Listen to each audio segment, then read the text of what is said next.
All right, and today is the Coaches KickStart Club call. It is August 29th, 2019, and it is good to see you guys right before Labor Day weekend in the States. It's been a crazy day already. I have all my little notes and things that have been happening, but I'm glad to have this time with you guys to be able to go through some good topics. So there's a couple of different ways to play this. I'm going to start off, since we have a small group today, to find out from you if you have a particular topic you want to cover. What I had planned on doing was a coaching intensive style with feedback, but I am totally good with doing whatever. I can do Q&A. You could say, could we please talk about how to coach something? It doesn't matter to me. What would be helpful for you guys?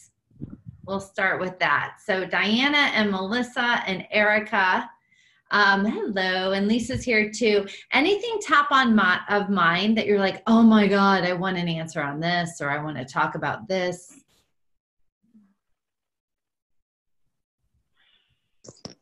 What do you got, Diana? Okay, this is, so it's really more about it's not about coaching technique, it's more about coaching confidence. Okay, good. So I have this is like a thing that's been brewing for a long time, but it's this amazing opportunity, this big corporate enterprise opportunity. And it's like way over my head, okay? Like I have zero experience doing this, but I have aligned with some other coaches I know who are experienced in this and who do have, the level that I'm looking for. Yet I'm still kind of like the point person. Mm-hmm. And I was on a call yesterday with one of the clients, is an independent contractor of the client. And then I don't have to go into the whole thing to make it so complicated, but I guess the bottom line is what I was feeling was very out of my depth on this phone call the other day. And I know a lot of it's just in my own head. And I also know that I really don't have any experience doing this. So those two things combined together kind of nipping at me a bit. Okay. So this is interesting. You have a team of people that's going to back you in terms of delivering, right? Yes. So it's a group of people that if the gig goes through, you got the bases are covered and you're confident in their depth. I am confident in their depth. I have no idea if we have the bases covered. Okay. That's fair enough, right? So what part of this has you personally feeling out of your depth? This is with a large financial services company. Okay. Which is, if I were to pick an industry vertical, that would not be the one. And let's see. And this is going to be it's going to be a slow rollout. I mean, as far as scoping out the thing. So basically what happened is this client just signed this huge licensing agreement for this certain kind of technology, that is a really powerful coaching framework. And the founder and creator of the framework is like backing me, and like he brought me down to the client pretty much and said, hey, Diana's your girl from now on. And I'm like, okay, great. Yay. And we were on this call yesterday, and it's a really complex organization, and they have their executives who are forward thinking, and they have all these great ideas, and this elastic thing is happening, right? So they go, yes, this is what we're going to do, all these innovative things, and then regulatory and legal catch up and pull them back, and the thing is, cranking out really slowly. So this is going to require that I have sustained focus over the long haul. I'm much more of a big picture, quick action, bottom line it for me type of person. So this is really challenging me a lot of areas of my skills maybe that aren't as robust, and it's good. I mean, it's really good. And at the same time, I'm just feeling like exposed. I'm feeling exposed. Okay. Got it. Okay. So here's the question. Do you want coaching on this? Do you want to do this as a scenario, or do you want us to just talk about what we would do in this situation? I guess the smart answer would be coaching.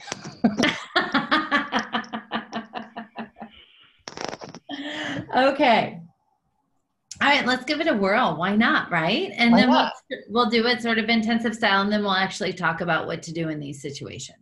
So the majority of you were here through listening to Dyana and what was going on. Some of you are just catching up. Don't worry about it. Basically, it's a huge opportunity. It's just a huge opportunity. It's a huge opportunity. It's a huge opportunity. And the confidence level isn't matching where Dyana would like it to be for a variety of reasons. Okay.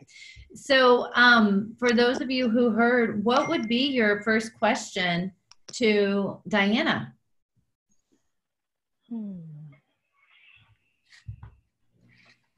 And there's no right or wrong. So we're going to give her a few, and then she'll answer a few. Hi, it's Lisa. I guess I would ask her, well, ask you, Dyana, is what would help you gain confidence? Don't answer that yet, Dyana. Okay. All right, Erica, did you have one? Because you came on camera. Sure, I came on camera. Hi, Diane. Dyana, I would say, okay, given that you are where you are, you have what you have, you can't change that part. So without changing anything of what you can't change, how would you like to feel or be going into this? Okay. All right. How would you like to feel or be going into this?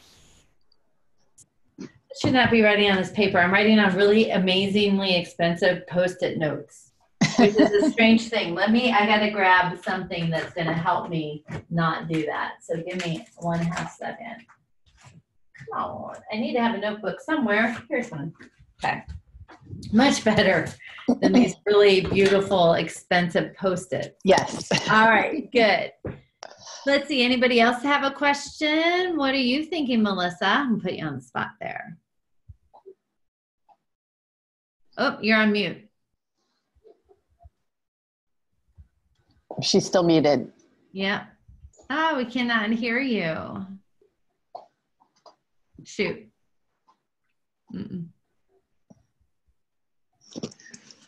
All right. So, well, we can't hear her. So she's having technical issues. Good. Ken, I know you came in late. Anything you would ask? He's on mute too. No, and there you are. Yeah, I'm kind of catching up. So can you come back to me, teacher? Sure, totally. Joanne, I know didn't hear most of it. She was getting settled. All right. And Rich, anything you would add?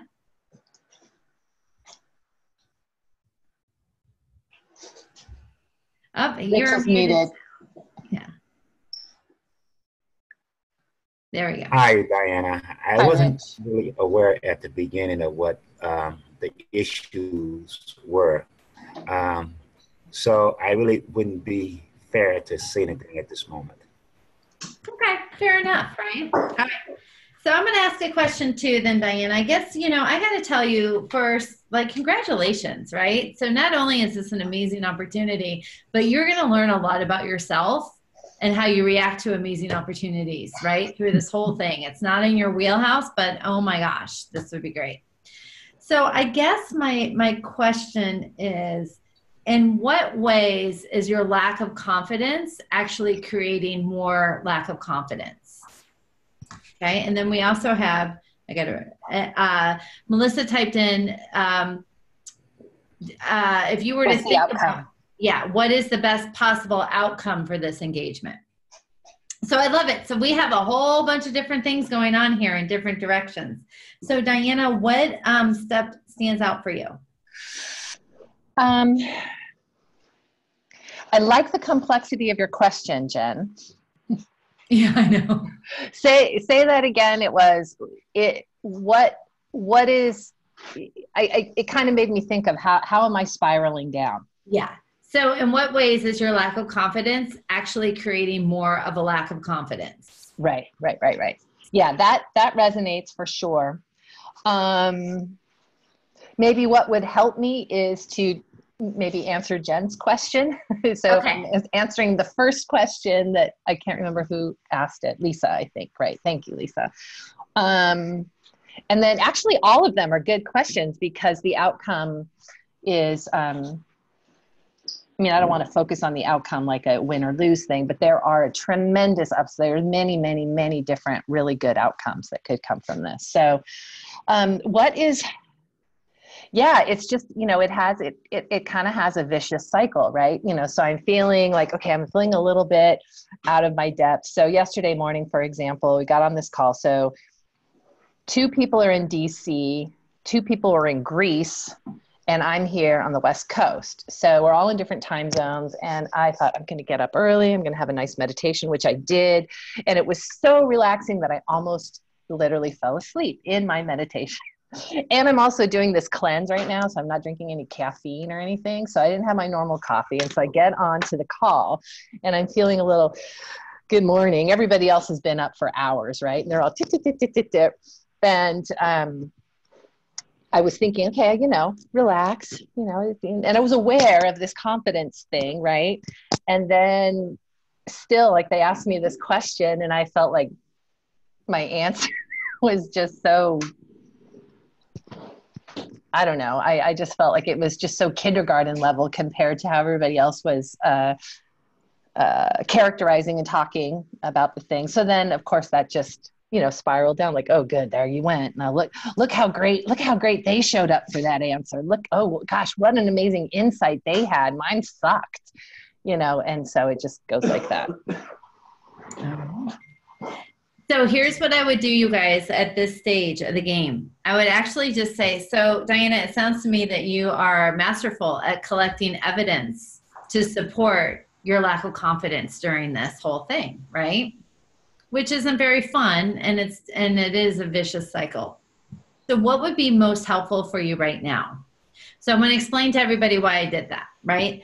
I do love asking a question to find out who is the client being in relationship to their challenge.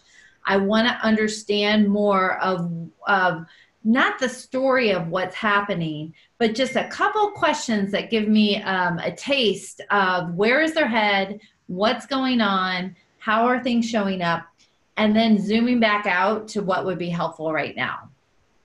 And so, because if I stayed on the how is your lack of confidence creating a lack of confidence, I have so many buzzers and things going on right now. If I was to stay there, that would be really around my agenda. I just wanted to ask that question to find out how it's showing up, right? And she gave a great example of that. Validate that, and then going back to serve it back to Dyana to say what would be most helpful. So I am usually I always say, what do you want to talk about? They tell me, I ask a question. I may ask a second question. What would be most helpful? So let's find out from Dyana, what would be most helpful in this conversation? In this conversation, well, right now in my mind, the only thing that seems like would be more helpful is just for me to have more knowledge in my head, more experience, more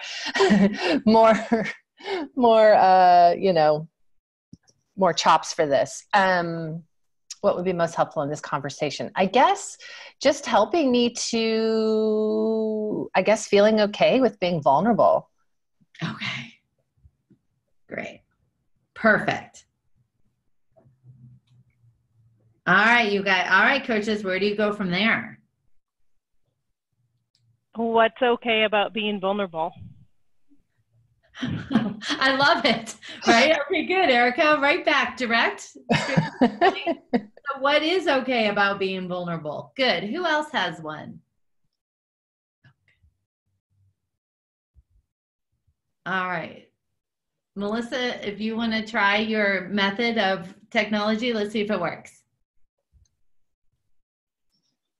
Oh, no. Oh, I see. It's not. I forgot phone-in callers actually can't talk. Okay. She was trying. She had a workaround to talk, and it didn't really work out.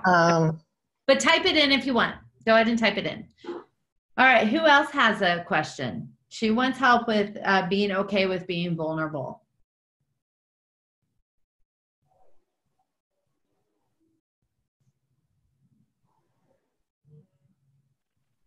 Joanne, what are you thinking?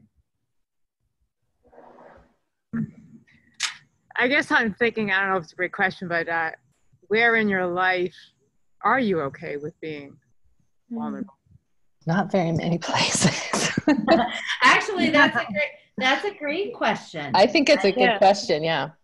Where in your life are you okay? Because even if Diane, if we're going with that and she said, I don't have many places, that's huge, right? That's just great information. If it's, I'm totally vulnerable everywhere but here, why here? Like, it's really interesting to see that.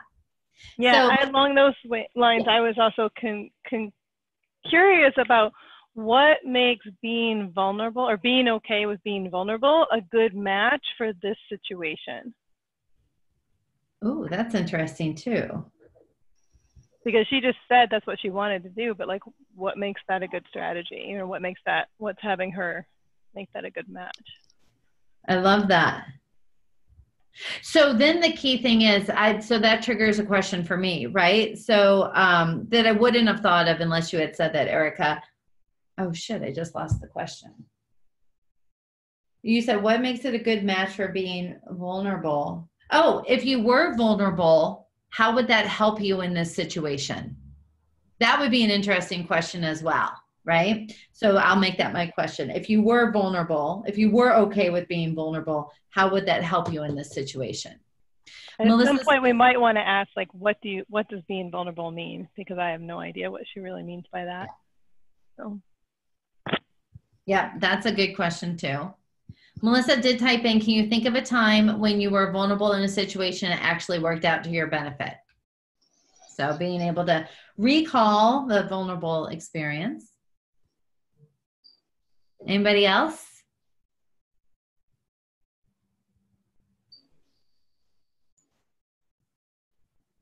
All right, Diana, you pick your direction. Those are all excellent questions. In fact, I was like going in my mind around the tree about 3 times on each question. I really think they're all really good questions. Where in your life are you okay with being vulnerable? I guess with my close friends and intimate relationships, but even there's levels. I've had to consciously learn to deliberately go, okay, it's okay to be vulnerable. And I think what is coming up for me at this moment has to do with, it's definitely okay to be vulnerable in relationships with, people you care about and trust and vice versa.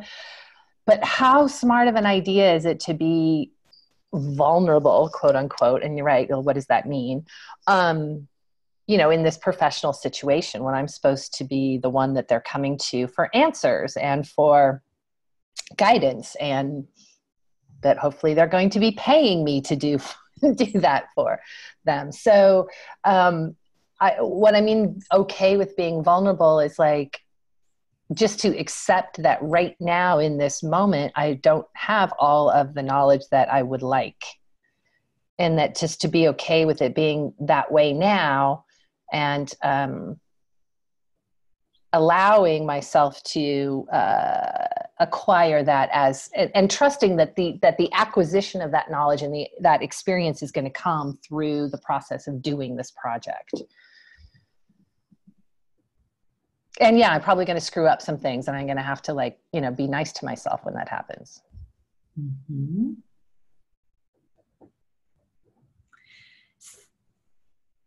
Okay, so great answer. So I got to write down my question. Who has a question?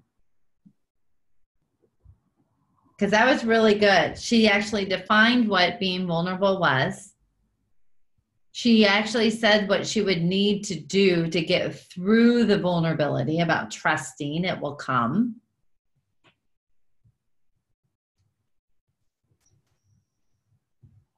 So I'll throw mine out and looking for others. So then what do you think is really preventing you from being okay with vulnerability now?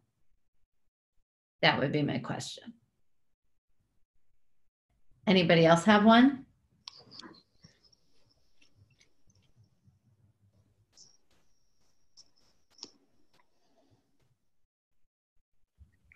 I think I probably would be inclined, if it was a real, to just acknowledge what she said. Like, okay, so you just laid out that being vulnerable in this professional setting means having a self-acceptance that you don't know everything, and having trust in the larger process of your ability to acquire knowledge, and to accept that you may make mistakes, and to understand that you're going to need to have compassion. You're going to need to have compassion for yourself and be gentle with yourself through the process. So having tuned into that, what does the situation look like to you now? Something like that, I'd like paint a picture, because she really kind of shifted into this new room, Erica, I love how you know that I feel this way about you. I love when you sort of do your wrap ups and you present the information back and then just thread that right into a question. You're so good at doing that. I always love to hear you do it. It's like poetry to me. And you know what is, though? I'm like good at that space, and then I'm realizing I have no question at the end. I'm just like, so how's that? You're just like listening. That was good. I know, that was good. Melissa typed in, if there's one small shift, incremental thing you can do to test out being vulnerable in a way that makes you feel, that makes you feel relatively safe? What is one small shift?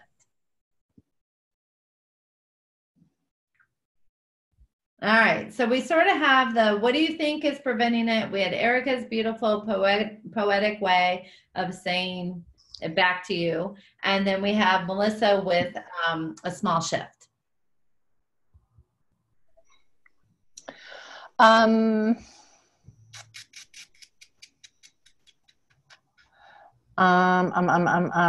think that, what's resonating with me is I do have resources, so feel relatively safe. And I'm just looking at Melissa's question. So one of the partners that I have brought in is a good friend, and who I do feel very comfortable, opening up and being very transparent. And so she's one of the other coaches on this that does have this level of experience that is up to the task, right? So I feel comfortable, telling her like, oh my God, I'm freaking out. So there's that. The guy who quote unquote picked me, he seems to have tons of confidence in me. And I've tried to tell him like, John, I kind of don't know what I'm talking about here. He's like, oh, don't worry. You already know more than them. And if you anything you need to know, just ask me. It's going to be a piece of cake, which makes me a little nervous that he's just so, cavalier about this. And, maybe I should just trust him.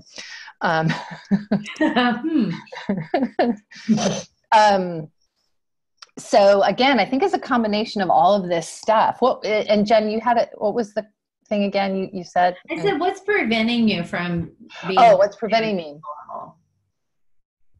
It's compartmentalized. So what's preventing me from feeling okay about being vulnerable in the context of sitting in front of the client, I just don't think that's appropriate. That's what's preventing me. When I am with my colleagues, then I'm much more comfortable going there. Okay. So I'm just going to share. So this is interesting, right? Because there's so many layers of the vulnerability. One is being vulnerable in front of other people, right? So I'm going to be vulnerable with my colleagues, or I'm going to be vulnerable with the clients. But also it's about being vulnerable with yourself, because you expecting well, I'm not really coaching, I'm just talking, but you expecting yourself to have all this confidence in the world, right? And you're finding evidence of where you're not feeling confident. I feel like there's some vulnerability in there as well.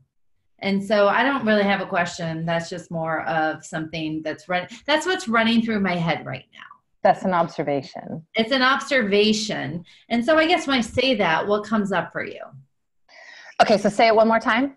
Yeah, then you are saying, is it about being vulnerable with clients? Is it about being vulnerable with your colleagues? Or is it about being vulnerable with yourself? It's mostly with myself because, you know, that's kind of sets the lens. That's the lens by which so if I'm feeling not okay with being vulnerable with myself and then I show up to that meeting with the client, then it's not okay.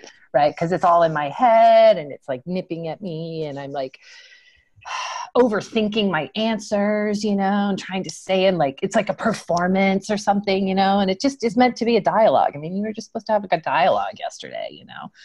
Oh, interesting. So, yeah, so it gets in my, I guess getting out of my own head with it is a way that I can,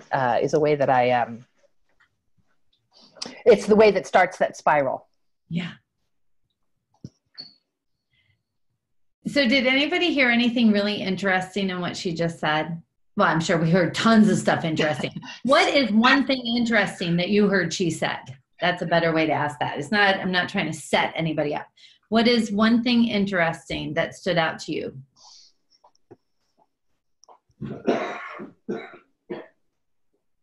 Well, she really laid out that, no, go ahead, Erica, and then Rich. She really laid out that it all is about her relationship with herself. And it sounded like it was really clear to her. Like, here's the world where she's grounded and connected with herself and she's okay. And here's this other world where she's like disconnected and in like, how am I being seen? It sounded like I would probably ask her like, how distinct are those two like ways of being? Because when she was describing the one way, it gave me flashes of when she was speaking earlier about meditating and being in this like connected state. It just sounded like she was very clear about, here's our two ways of being, and this is what the consequences are from either one. Love it. Okay, good. Rich, what were you going to say? I agree with Erica. I hear, Dyana, some limiting beliefs about what's going on with you regarding your approach to this situation. So I would be concerned, what is in the way of the blockage that you have going toward this with certain confidence? Okay, good. You know, it's interesting because, and I agree with you, Rich, right? So I heard, she says, I feel like I'm in this big performance when it's really just a dialogue, right? And that to me is like her energy even changed when she said that. And so for what Rich is saying, you know, what do you believe about this that's keeping you in the performance space? Or what is it, in what ways does feeling like it's a performance as opposed to a dialogue actually creating self-doubt? So because that was a really big sentence that she said there. And her energy even just shifted when she's like, and I know it's just like, she almost like breathed a sigh of relief and almost laughed at, it's just a dialogue. So all of those, because there's a belief that she needs to perform. I'm just now talking about you, Dyana, like you're not here, but there could potentially, possibly, perhaps be a belief that she needs to perform. That could be creating some of the challenges, and that could be what's feeling actually really vulnerable, is if I don't hit the performance, what does that mean? Versus if I just approached it with a dialogue. So really great job, like to be able to pull that out, right? So great ways to present this to the client is to say, I just heard you say there's a struggle between performance and having to perform versus having a dialogue, you know, and, you know, I guess then asking some kind of question at the back end of that would be helpful. But to say something like, just, you know, in what way is performance adding to your lack of confidence? Or what do you want it to be? Or knowing that, how can you approach it going forward? Or I don't like, how would you approach it going forward? I'm talking out loud here because that's a little bit more actiony, where I wanted to keep it more about how is she setting that up? So Diane, I'm not going to really settle on a question. So as we share that back with you, what's coming up for you? Well, so this is the chain how it goes, right? So I'm like, okay, I'm noticing I'm not feeling really confident about going into this meeting. So I'm going to do my best to perform as well as I can. I'm going to just be, so it's all in my head, right? And like, and I'm going to do this and it's going to be great. And I'm going to, present this confident person or this, I've got this. Don't worry. I've got this.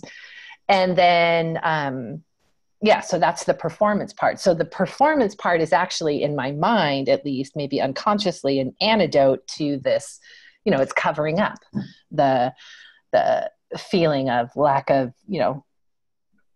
confidence or being vulnerable. Right. So that's the cycle. Yeah. That's the cycle. What do you want the new cycle to be? I want to know everything I need to know. Okay, not going to happen. Nobody want to have all the answers.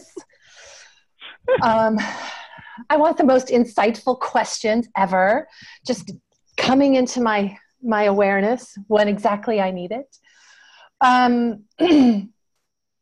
What do I want the new cycle to be? I guess, I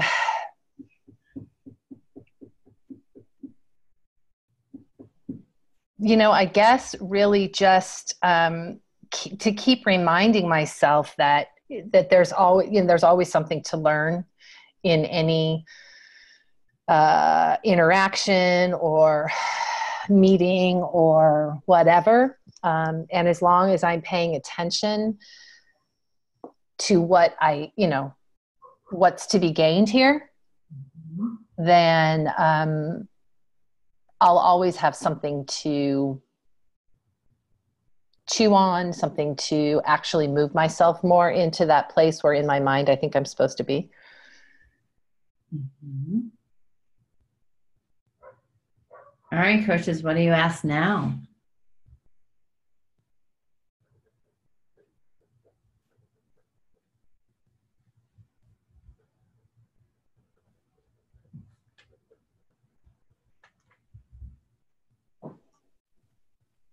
All right, I'm going to ask one. So in what ways will that help you connect to being okay with vulnerability?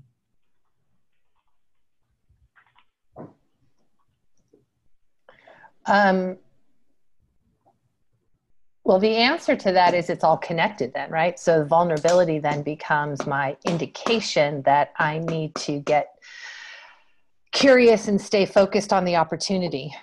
Mm-hmm. And then look for what it is I can learn or what I am learning. And be really happy about that because there's plenty of things to learn. Oh, yeah. Imagine what you're going to know a year from now. Right. 6 months from now, next week, right? So as you just said, I want to know all the answers. Well, you're in the process of finding them. Yeah, but I want them now. I know. So that's really easy to all say, right? So yes, I'm going to trust the process. I'm going to be okay with vulnerability and I'm going to show up and I'm going to pay attention and all of that and not go into performance mode. What's really going to help you right now, do you think?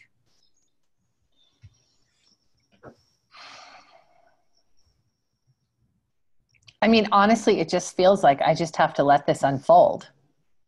Okay. And I just have to be okay with how it unfolds.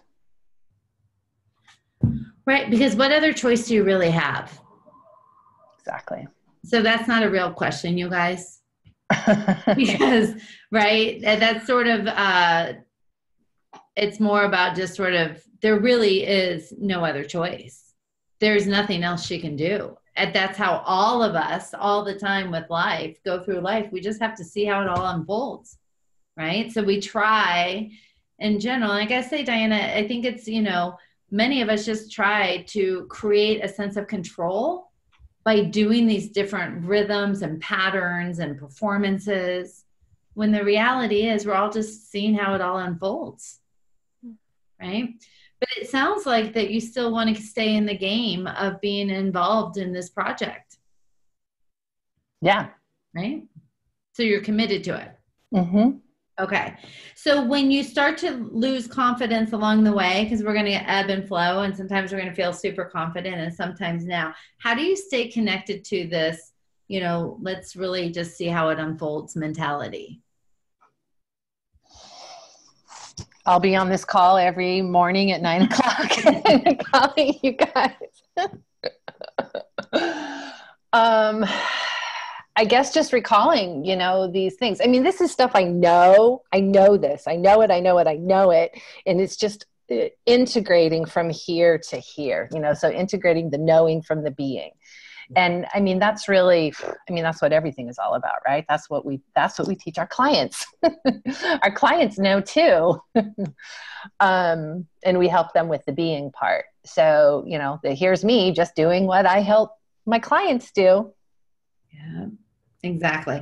And Erica would have amazing questions right now about knowing and integration and being, because she's great at that. But we're going to actually stop here because we're going to promise to also help Dyana, right? So she allowed us to coach her with a question that she brought. So there's a lot of different things there, right? So I just want to share a couple of behind the scenes going through my mind. And there were so many things we could explore and go on and on. And by the way, you guys are great. And this, I actually feel helped right now. So thank you. Good. Well, so I wanted to acknowledge that things are easier said than sometimes done. I'm like, yeah, that all sounds beautiful and it's a well-laid plan. And because it does, we all can say that, well, I just need to meditate more and then we don't, or I just need to let things go and then we don't. And we have an intellectualized awareness that we all operate with, and that integration of really having it come. And an aha doesn't change the fact that we will roller coaster and we will be totally confident and not confident. We'll be vulnerable and will not be vulnerable. I always throw back in the obstacle to the person. So when you're not feeling confident, how do you stay connected? Because it's going to happen. It's normal to have happen. And so there would be many different places to do that, but I just kind of wanted to showcase how I would throw that back in. So before we help Dyana with some different things, because I think many of us can relate, regardless of the opportunity, where sometimes we're like, oh my God, what am I doing? And can I really do this? And what's happening? Any other comments or questions about the coaching, or questions or discussion that we've been having with that?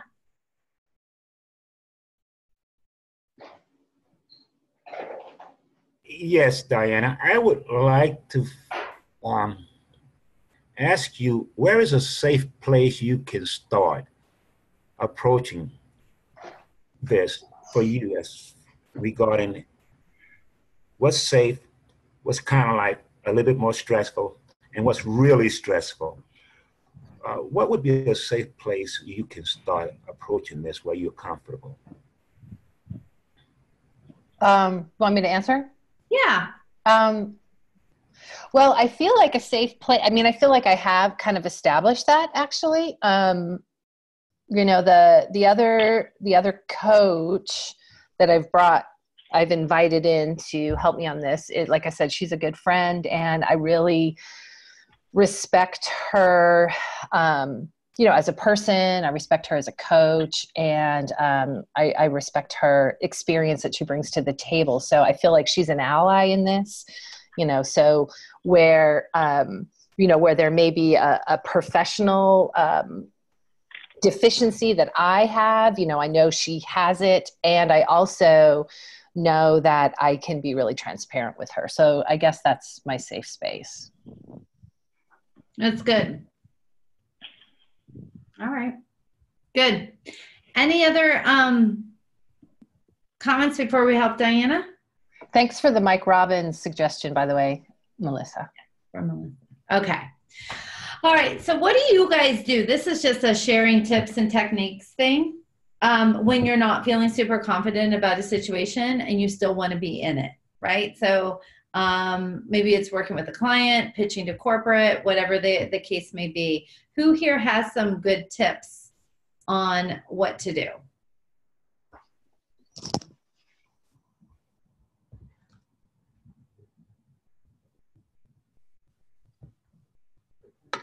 I guess for me, I would look for, because you seem to be throwing out all the evidence that people are saying you're really good, and you throw that out, or else you look for evidence you're bad. Start looking for evidence that, yeah, I can do this.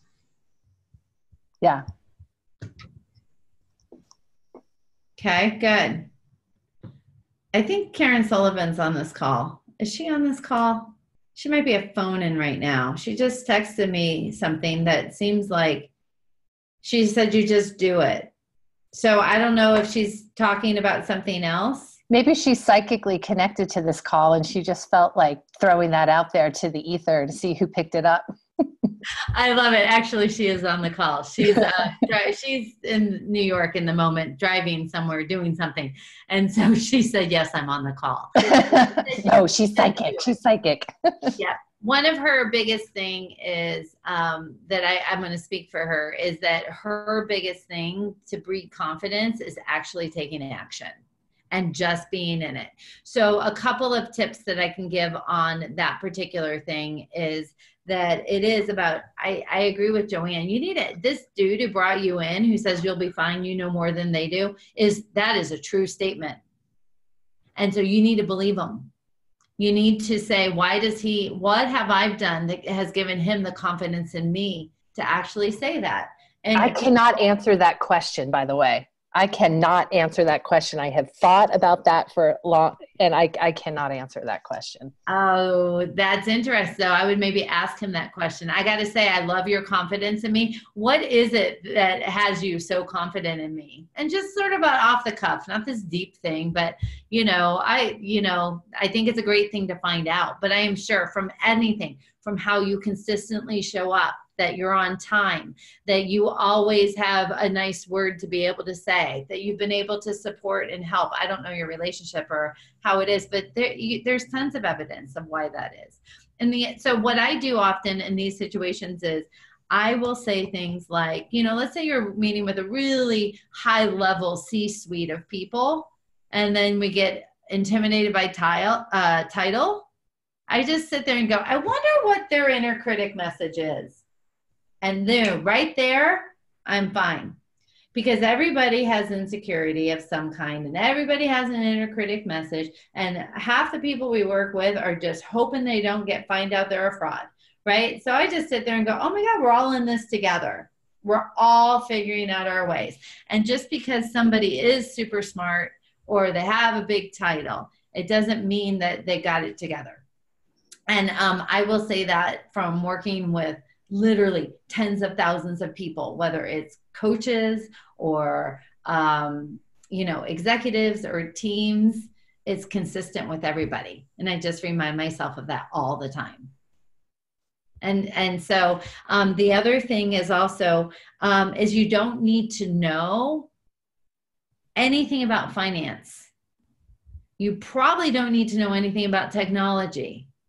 You just need to know about human beings, and you need to know about behaviors and being a really good observer of what's going on with the dynamic, because that's your area of specialty.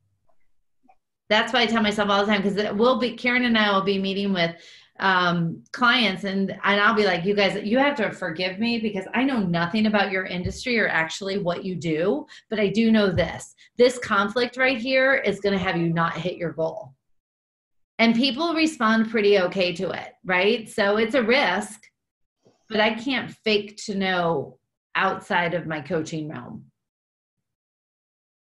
So hopefully that helps. Very helpful. Very helpful. Yeah. Thank you. I'm just excited. I got to tell you, all good opportunities have a growth edge. Yep. They're an expert in their field, as Karen would say, because she just typed it to me.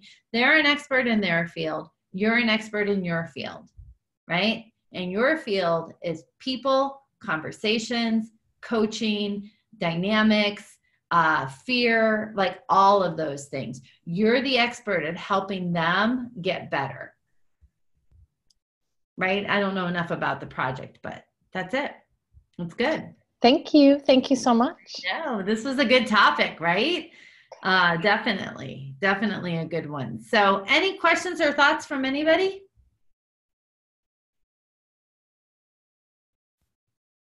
No, we're good. All good. Okay, Karen's off the phone already. Okay, so then let's just wrap up the call. It's the perfect time to do that. That'll give us 10 minutes before the next thing we are mad dashing off to, whatever that is. And Dyana, keep us posted on how things are going. Will do. All right. Thank you, everyone. Okay, bye. Bye-bye.